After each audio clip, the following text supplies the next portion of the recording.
Olá, amigas e amigos, estamos começando mais um programa Saúde e Companhia. Esse programa é apresentado por mim, Renato Silva, professor da Faculdade de Medicina de Rio Preto, chefe da Unidade de Transplante do Hospital de Base, e pelo professor Domingo Marculino Braille. O professor Braille é professor emérito da Unicamp, da FAMERP, nosso pró-reitor de pós-graduação. E vocês já sabem, esse programa chama-se Saúde e Companhia, porque nós sempre temos aqui na bancada alguém para trazer informações importantes para você cuidar melhor de sua saúde. Hoje, mestre Braille, não poderia deixar de começar sem falar no Dia do Médico, não é? Hoje é nosso dia e é um prazer muito grande ser médico, é um prazer ser médico, ser professor. Eu estou agora extremamente exausto, trabalhei a noite toda, saí do centro cirúrgico, mas é aquele cansaço de paz e de alegria. Eu acho que poucas profissões no mundo devem dar tanto prazer como esse cansaço do labor. Talvez o músico, eu acho que é uma entidade superior a todos nós. O músico, eu acho que sim, o músico, eu acho que um compositor que faz uma letra, que leva alegria para corações. Às vezes as pessoas nem entendem o inglês, o alemão e gosta de ópera, e gosta da música. É verdade. Professor Braille. Então, hoje nós temos aqui o professor Gerardo Maria de Araújo Filho. O professor Gerardo é professor da Faculdade de Medicina de São José do Rio Preto, ele é cearense, ele formou no Ceará, fez toda a sua formação de pós-graduação na Unifesp, onde fez seu mestrado, sua residência, seu mestrado, seu doutorado, seu pós-doutorado, e há 4 anos ele integra o Departamento de Psiquiatria, que tem trazido um importante apoio para o ensino e para a assistência de nossa instituição. Professor Gerardo, prazer enorme contar com sua presença aqui hoje. Um grande prazer, muito obrigado pelo convite, Renato, professor Braille. Muito obrigado. É um grande prazer estarmos aqui e tentar colaborar, contribuir para esse importante programa. Ô, Gerardo, teve um fato essa semana que nos chamou bastante atenção. Nós ontem, acho que ontem ou antes de ontem, um jovem com uma brincadeira de tentativa de desmaio e ele acaba morrendo com essa loucura dessa internet. Você acha que essa internet, com toda essa acessibilidade ao conhecimento, a brincadeiras que nós tínhamos, você não, que é muito jovem, nós tínhamos brincadeiras lúdicas, isso hoje não existe mais.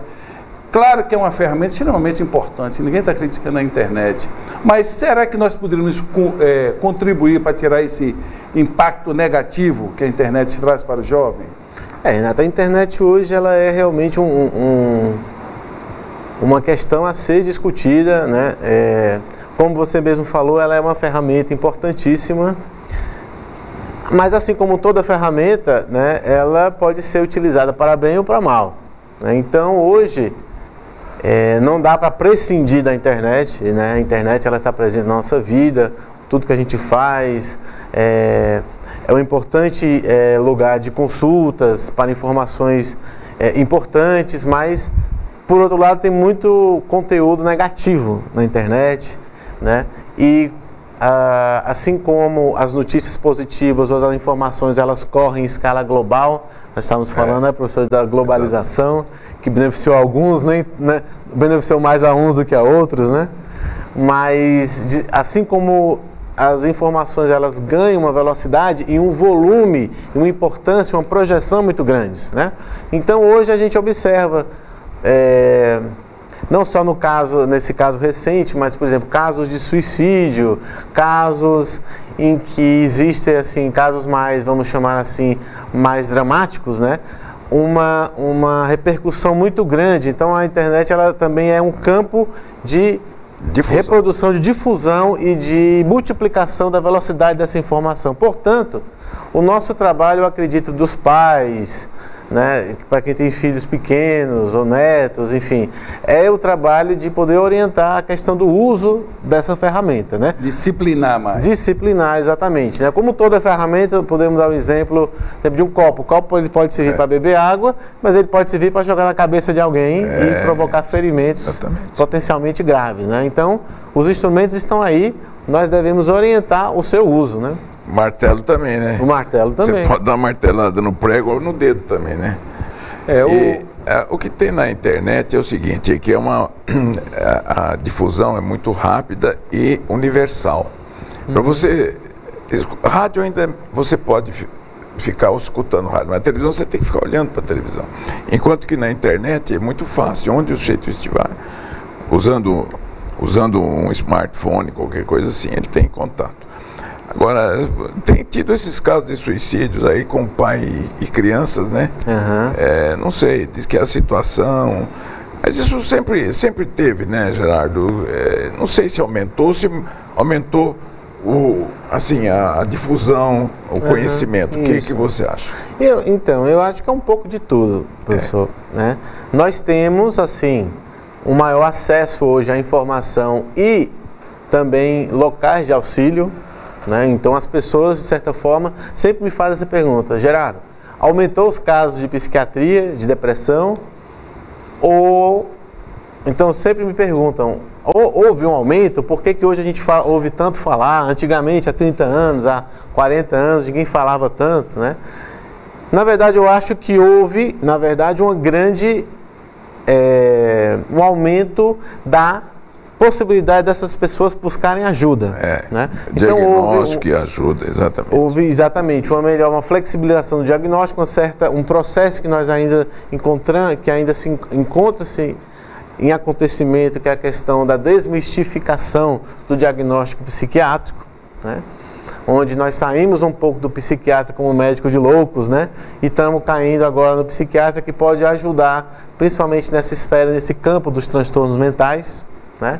Melhorando, portanto, a qualidade de vida e a produtividade das pessoas, né? Enfim, então, de certa forma, eu acredito que o que houve foi uma melhoria do acesso. Mas nós não podemos também desprezar o fato de que hoje nós vivemos num mundo cuja velocidade, exatamente, mais estressante, né?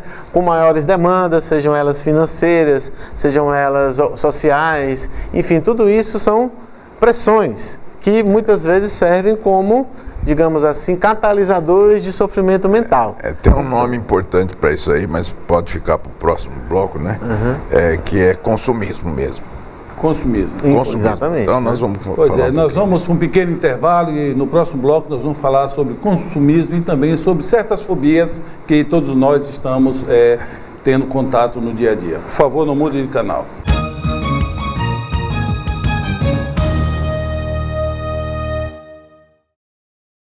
Já pensou nas relações que marcam a nossa vida?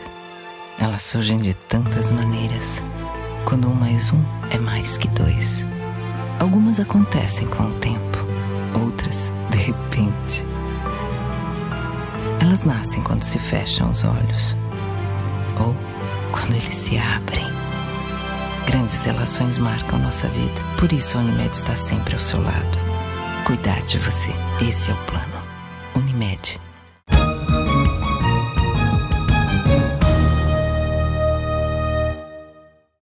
Olá, amigas e amigos, estamos voltando com o programa Saúde e Companhia, hoje na companhia do professor Gerardo, da Faculdade de Medicina de São José do Rio Preto. O professor Braille colocou uma questão. Será que a busca pelo consumo obsessivo tem implicado muito no comportamento? Assim, eu acredito que sim, né? Hoje nós estávamos conversando também sobre a questão da busca pelo prazer a qualquer custo, né? E uma das questões hoje que se coloca é exatamente esse consumo, né? Em que eu sempre tenho que ter o celular mais moderno, o carro mais bonito, né? Então, enfim, muitas vezes eu estou comprando uma coisa, adquirindo um produto, não porque eu precise dele, né? Então, a questão da necessidade já não é mais digamos assim, a força motriz para que eu vá, digamos assim, adquirir alguma coisa. Muitas vezes é para eu ter um maior prestígio social, para eu gozar de maior respeitabilidade. Então, eu te falo uma coisa que acho que é importante nesse sentido aí. É o problema do divórcio. Se não tiver muito arrumado, separa. Rapidinho. Primeiro, você vê, eu estou casado faz 56 anos. 35. Então, agora, assim, se não tiver bem ajeitadinho, se não tiver dentro dos princípios do consumismo, separa. Não interessa se tem filho, não tem filho. Acho que isso é um assunto bom para você falar. Desculpe, telespectador, estou afônico hoje, mas estou aqui dando palpite. Mas, então, quanto isso prejudica os filhos. Acho que isso é uma coisa importante. Exatamente. A separação. Né? Exatamente. O que nós observamos, na verdade, dentro desse aspecto. Exatamente. Principalmente na sociedade contemporânea, do pós-guerra, né? É exatamente essa busca incessante pelo prazer, ou seja, a nossa sociedade hoje, ela tem o hedonismo, né? O prazer como uma coisa extremamente... Uma necessidade, né? Quase como se hoje fosse proibido sofrer, né? Sofrer fosse proibitivo, o sofrimento, inclusive tem acontecido uma coisa muito curiosa, até mesmo no contexto de consultório, que é assim, pelo menos uma vez por semana eu recebo uma pessoa que quer tomar medicação, porque segundo ela está deprimida, está triste, e aí no desenrolar da consulta, ela vai me contando e eu percebo que ela não está deprimida, ela não precisaria tomar aquela medicação, né? Mas na verdade o que está acontecendo? Ela não sabe lidar com o sofrimento. Por quê? Porque aqui, isso é algo que não se conversa mais, né? Então, a frustração, a negatividade, enfim, é claro que ninguém quer sofrer, também não estamos aqui buscando o sofrimento, mas... o sofrimento é algo que faz parte da nossa existência enquanto seres humanos. A frustração, muitas vezes a coisa não sai do jeito que a gente quer, né? E aí, quando isso acontece, o que é que eu faço, né? Nós estamos criando, eu acho que existe uma geração... né? É o baby boom. Exatamente, uma geração que não sabe lidar com o sofrimento e que busca o prazer a qualquer custo. Então aí entram, inclusive, essa grande questão hoje, a drogadição, que é uma questão hoje central dentro da psiquiatria e da saúde mental, né? Que para mim não é um problema somente de saúde do indivíduo, é um problema social, é uma chaga social, na verdade, que denuncia um tanto quanto essa nossa busca incessante pelo prazer, a qualquer custo, inclusive ao custo da nossa própria vida e da nossa saúde física. Né? Isso é extremamente importante, porque todos os grandes poetas, né, eles criaram grandes obras no sofrimento. Então eu gosto de utilizar muito uma frase de Lulu Santos: a vida vem em ondas, não é? Tem hora que você está alegre, tem hora que você está triste, você é normal, se tiver isso é normal, não precisa por isso procurar o psiquiatra, o professor Gerardo. Agora, Gerardo, voltando à questão a droga, que é uma doença esgaça o tecido social, e o alcoolismo também tem crescido bastante. Sim, o alcoolismo hoje nós temos os estudos mais modernos demonstram que ele tem... O estudo mais moderno que nós temos atualmente, que é um estudo brasileiro, um estudo multicêntrico, feito por alguns centros da Unifesp, da USP, né? Que é o LENAD, né? Que é o levantamento domiciliar acerca do uso de álcool e drogas, levantamento nacional acerca do uso de álcool e drogas, né? É um estudo que os dados ainda estão sendo trabalhados, né? O que ele demonstrou? Ele mostrou que, no geral, o alcoolismo, a dependência do álcool, o uso nocivo do álcool, ele se manteve estável, que o nosso número é por volta de 10%. Né? Esse número não mudou muito. O que mudou foi o perfil do dependente, né? Está cada vez mais o álcool está cada vez mais entrando mais cedo na vida das pessoas, né? Nós temos lá no CRATOD de São Paulo, que é o Centro Estadual para o Tratamento de Álcool e Drogas, a referência. Nós temos pacientes lá com menos de 10 anos de idade, já no quadro de dependência do álcool, né? Várias pessoas falando, 15% das pessoas que acompanham lá tiveram a sua primeira experiência com álcool antes dos 10 anos, né? Nós temos, então, quer dizer... O sexo feminino. O sexo feminino é outro padrão. Então, quer dizer, o alcoolismo deixou de ser uma coisa simplesmente do homem, uma doença do homem, né? Agora nós temos as mulheres também aumentando a sua participação, né, entre os dependentes químicos, né? E a mulher, né, o Dr. Renato sabe muito bem, é muito preocupante, porque ela tem uma resistência, o seu tecido hepático, a sua resistência ela é menor do que a do homem, provocando, portanto, com menos quantidade de álcool e menor tempo de uso, danos realmente muito perigosos, né? Nós temos pacientes femininas transplantadas com 24 anos por álcool. Meu Deus. 24 anos transplantados. Então, realmente é uma droga, né, que precisa ser consumida como tudo. Agora, eu gostaria... Eu acho que uma coisa... Por favor. Vai para o próximo bloco. Eu não estou podendo falar muito, mas eu queria que você falasse um pouco, Gerardo, no próximo bloco, a respeito dos medicamentos que vieram novos.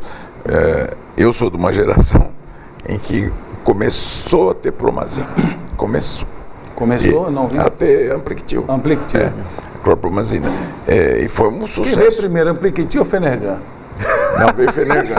Fenergan primeiro. Veio Fenergan primeiro. Porque você fazia o M1, mas o Fenergan era antes, ele entrou como antialérgico, o Fenergan. E depois, eu estava passando na psiquiatria quando começou a história de você ter o clorpromazina. E foi um avanço enorme. Eu acho que para o leigo nosso, para o telespectador, é importante saber que a medicação, porque muitos falam assim, não, mas eu não quero tomar remédio, porque eu vou acostumar com o remédio, não sei o quê. Eu falo, não sei. O Geraldo que vai responder pra gente. Se eu sou manco, tem que usar muleta. Agora, não é para quem não é manco usar muleta. É isso que você acabou de falar. O abuso da droga. Mas aquele indivíduo que precisa realmente, como é que nós estamos? Existe coisa boa? O indivíduo pode melhorar, porque muita gente que suicida é porque está ruim da cabeça mesmo, né? Exatamente. Então, existe maneira de você evitar o suicídio. Sem e dúvida. A depressão, e etc. Mesmo o alcoolismo, as drogas, você tem maneiras de combater, na verdade.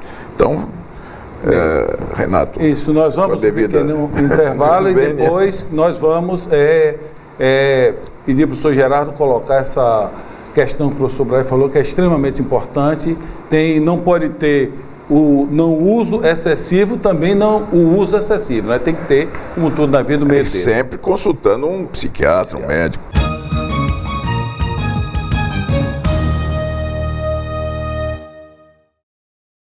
Já pensou nas relações que marcam a nossa vida? Elas surgem de tantas maneiras. Quando 1 mais 1 é mais que 2. Algumas acontecem com o tempo, outras de repente. Elas nascem quando se fecham os olhos, ou quando eles se abrem. Grandes relações marcam nossa vida, por isso a Unimed está sempre ao seu lado. Cuidar de você, esse é o plano.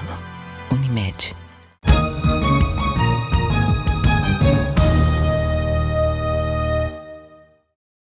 Olá, amigos, voltamos aqui com o último bloco.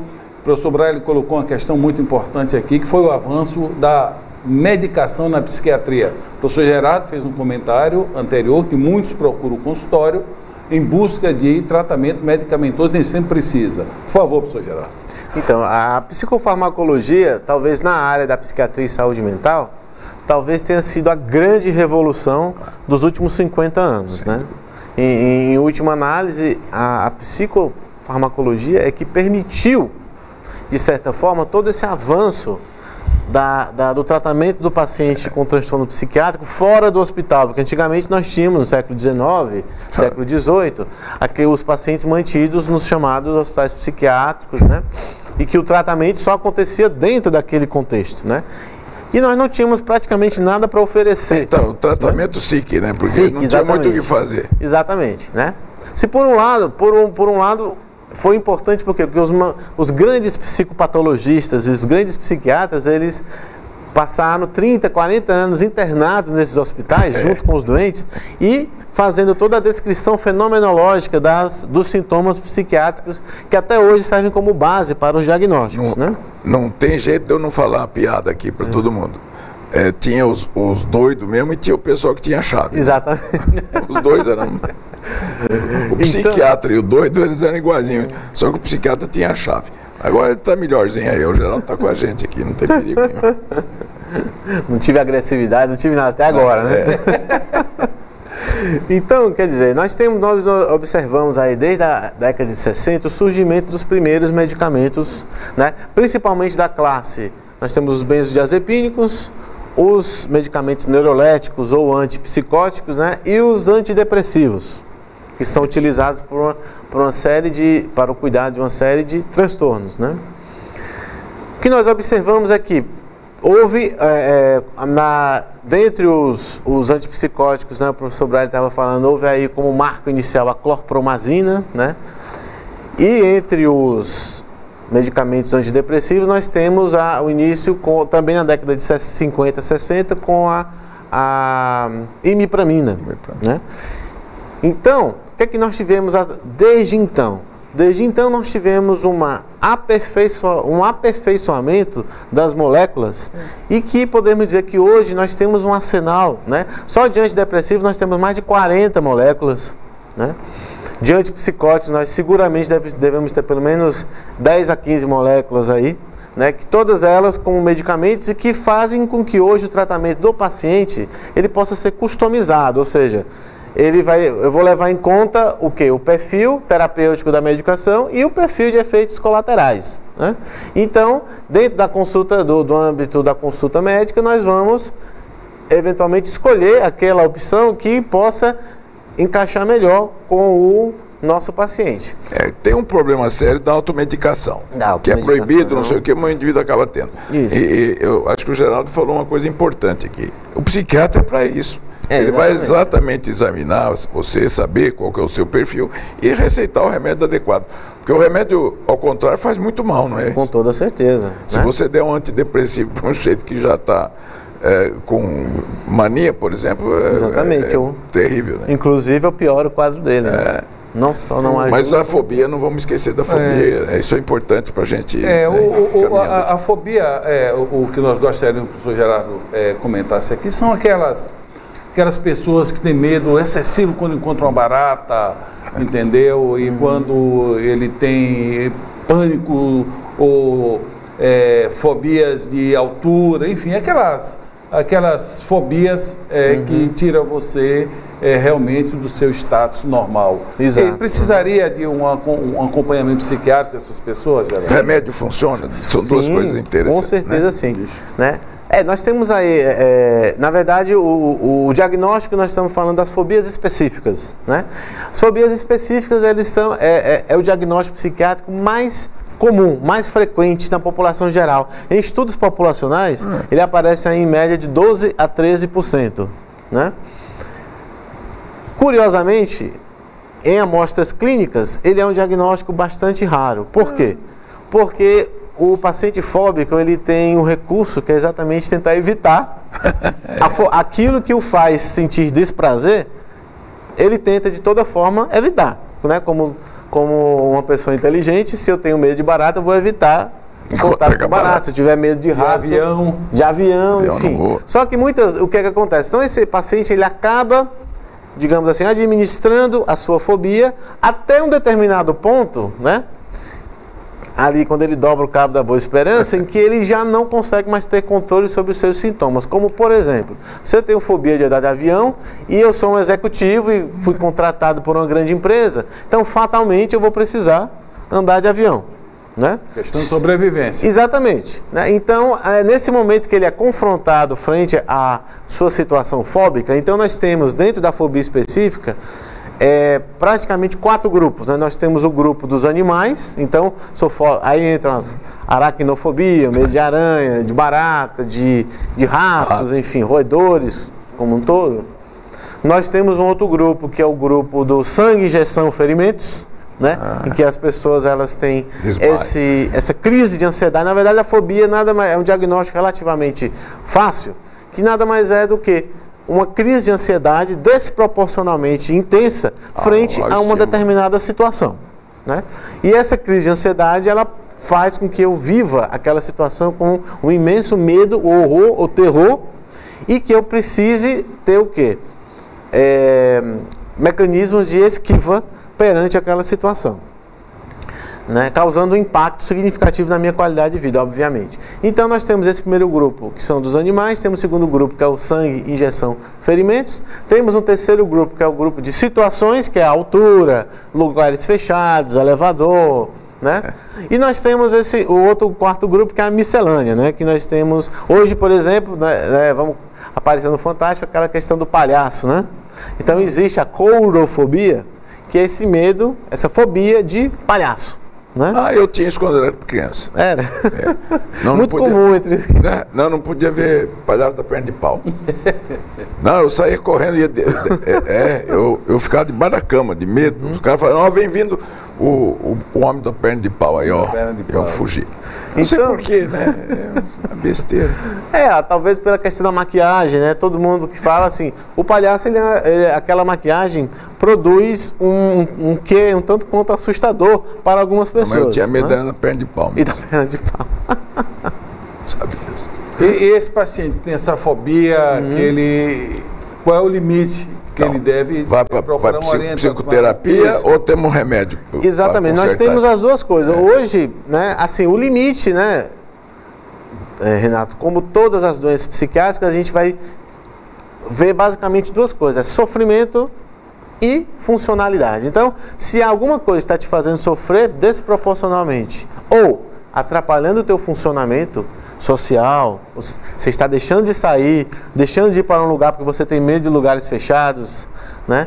Você está deixando de fazer uma viagem com a sua família para ver familiares num outro estado, que é o meu caso, por exemplo, em função de um possível medo, uma fobia de andar de avião, né? Ou seja, se a fobia está te provocando sofrimento, limitação ou perda da funcionalidade, então está na hora de procurar um auxílio, né? E esse auxílio, ele é dado de duas formas: através da psicoterapia, e hoje nós temos técnicas, principalmente a terapia cognitivo-comportamental, que são muito efetivas essas técnicas. É o que nós temos aqui no controle da fobia. Aqui em Rio Preto, felizmente, nós temos um grupo muito interessante, ativo e qualificado, né? Nós somos, inclusive, centro formador, né?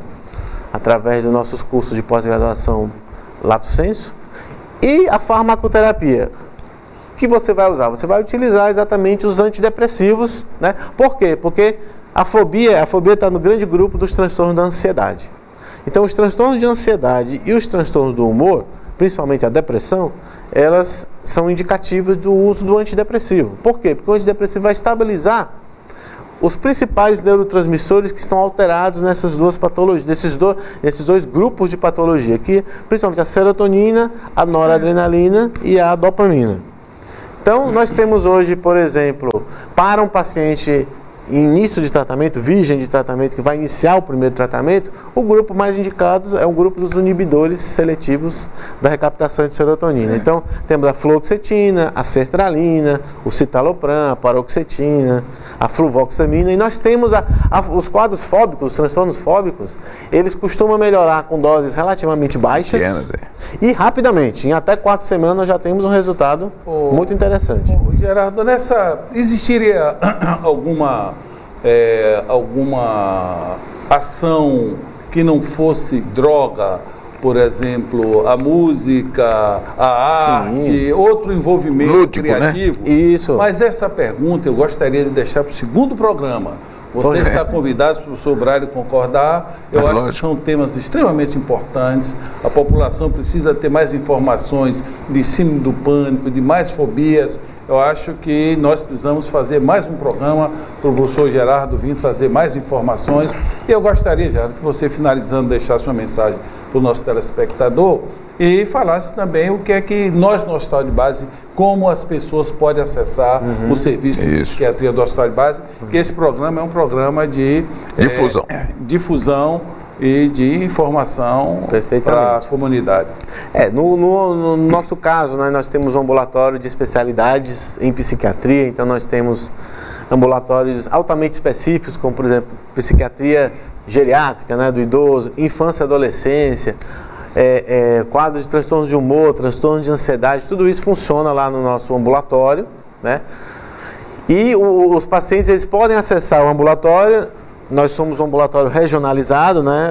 Rio Preto, nós do Hospital de Base, nós respondemos pelo cuidado de uma região grande que envolve 1,5 milhão de habitantes e 102 municípios. Então, basta que o munícipe, o paciente, o cidadão, procure a sua unidade básica de saúde, que ele será agendado, né, numa consulta de triagem lá no nosso serviço, e a partir dessa consulta de triagem ele será direcionado para um ambulatório que mais adequadamente puder lhe acompanhar.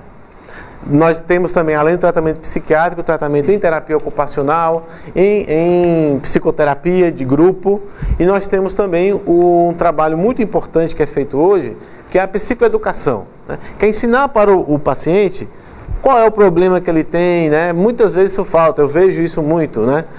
o paciente está em tratamento há mais de 20 anos, ele pergunta, mas doutor, finalmente, o que é que eu tenho? Como é o nome da minha doença? Então a psicoeducação, ela veio, é uma técnica extremamente fácil, nós fazemos, né? E que dá muito resultado no sentido de esclarecer o paciente e o familiar acerca do seu diagnóstico, do tratamento, como lidar com os efeitos adversos da medicação, o que eu devo fazer, o que eu devo esperar do meu tratamento, quando eu devo suspender a medicação. Então tudo isso é muito importante. Tudo isso vai fazer parte do segundo programa. Vamos ter uma semana de muita paz e uma mensagem extremamente importante que o professor Gerardo deixa aqui. Sofrer faz parte da vida, né? A vida nós temos alegria e sofrimento. Paz e saúde a todos. Professor Braga. Então, paz e saúde a todos também, que é o nosso mote aqui, né? E saiba que não é porque você está com uma depressão, etc., que você tem que ficar com essa doença. Você pode realmente ser tratado disso aí e não tem que considerar que isso é uma falta sua. Não, isso é um problema que, como qualquer outra doença, tem tratamento. Isso é o que é importante. Paz e saúde.